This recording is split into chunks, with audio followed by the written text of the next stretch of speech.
Good morning, Bucknutters. It's Monday, December 22nd, 2014. I am Dan Rubin. Pleased to be joined this morning by Alex Gleitman on the Bucknuts Morning 5 and whatever else we do. Alex, thanks for joining us. Dan, thanks for having me. This is a big day in the Rubin household. For those who don't know and haven't gotten the memo, it's my son's 13th birthday, and I have a teenager. So if I seem a little freaked out during this podcast, I think that's justifiable. But speaking of being freaked out, it seems like, is there an exodus among Ohio State coaches? We had Ed Warner interview with Kansas and not good. We had Tom Herman off to Houston. Now we have Chris Ash apparently interviewing at Colorado State.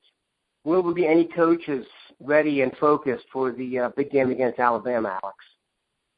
Yeah, well, Dan, happy birthday to your son, first of all. I mean, that's the first time that he's becoming a man today, and you're getting old. So, two things. At least one of those are true, and I'm thinking it's the latter, but go ahead. Well, I think everyone needs to calm down a little bit. I think this is a little something different for Ohio State fans. They're not used to this happening under Jim Truss. I mean, you had Jim Haycock, you had Jim Bowman, you had Darrell Hazel, who until later, a few years in, wasn't really ready to be a head coach anywhere. Fickle was still being groomed at the time. So you had a lot of guys on that staff in Bowman and Haycock who really weren't going anywhere to be head coaches. And then you had, a couple young position coaches that were being groomed to maybe be future head coaches down the road. But during Tressell's tenure, they weren't really anywhere ready to be head coaches.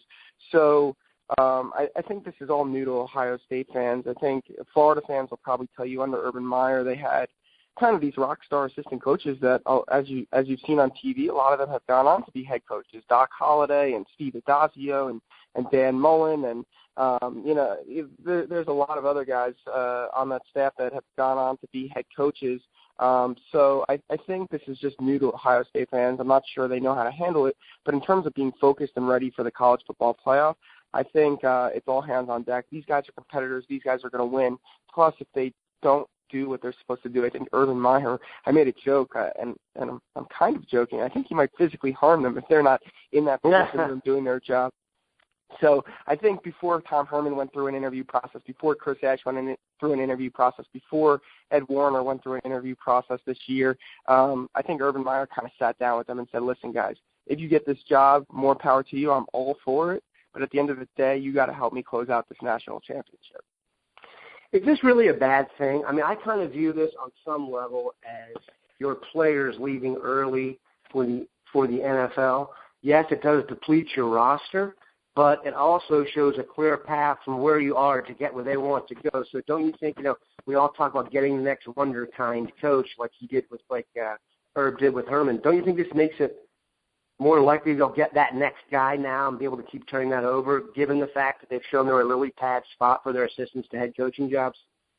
Yeah, absolutely. I think Urban Meyer is just as good of a recruiter of his staff as he is, high school players. I think when he came on, the first thing he said was, I want to build the best staff in America. And he certainly, it may not be the best staff in America, but it's certainly right up there if it's not the top one.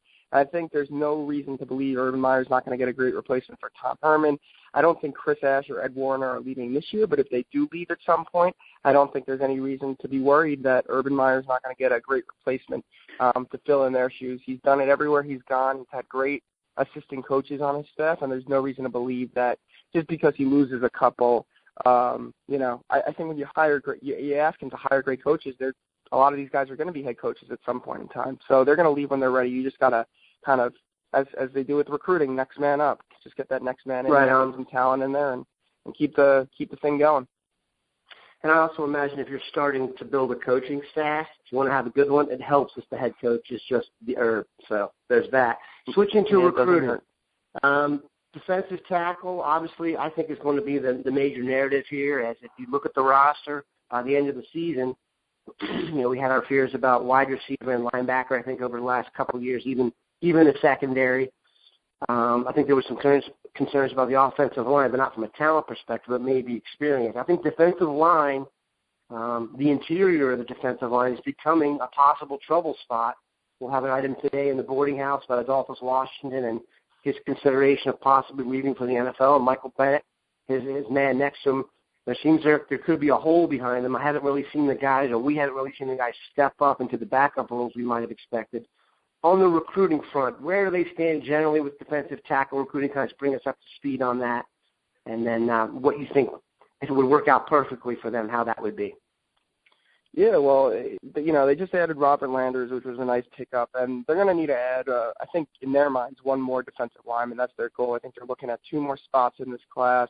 You're probably looking at, trying to land Jawan Briscoe, the cornerback out of Waldorf, Maryland. And then they want a defensive tackle, as you mentioned, either Neville Gallimore out of Canada, Christian Wilkins out of Connecticut, or Terry Beckner Jr. out of Missouri. And they already got official visits from Gallimore on the Michigan game and Christian Wilkins last weekend. And they're going to host Terry Beckner on January 23rd. Personally, for me right now, I think, in a perfect scenario, I think I think Terry Beckner might be actually the number 1 on their board out of those 3, but I actually think he might be the 3rd most likely to come to Ohio State.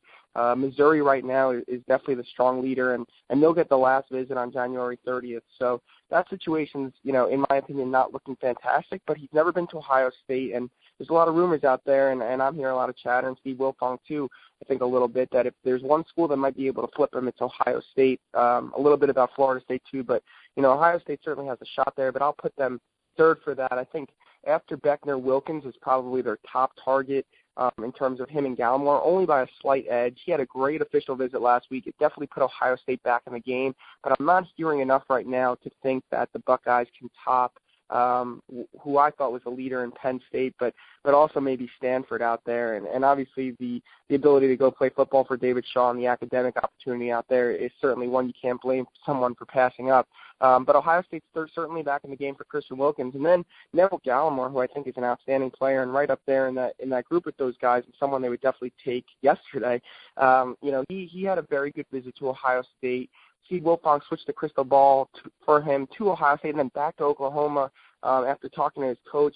He thinks Oklahoma right now sits kind of a little bit of, in the driver's seat ahead of Ohio State. I'm personally of the belief that I still think Ohio State can land this guy. I think his relationships, I think he really got along with the rest of the recruiting class when he was in town. I think he really gets along with Larry Johnson, Urban Meyer. It's a little bit closer to home versus Oklahoma, and I think at the end of the day, I think Neville Gallimore might be the guy they end up landing. I do think they are going to land one of the 3. If Adolphus Washington does go pro, I think Larry Johnson will do a great job coaching up Tommy Shutt, Donovan Munger, and some of those other guys. But I think they will land one of these 3 guys, to add to an already good defensive line haul. It's a perfect way to end it. Alex, we appreciate you being here. For those of you who expected to hear the dulcet tones of one David Biddle here this morning, we have actually allowed him to take some time off here on this holiday week leading into the New Year. So you're going to hear plenty of me and plenty of Alex this week, bright and early. Thanks for joining us on the BN5. Have a great day, Bucknutters.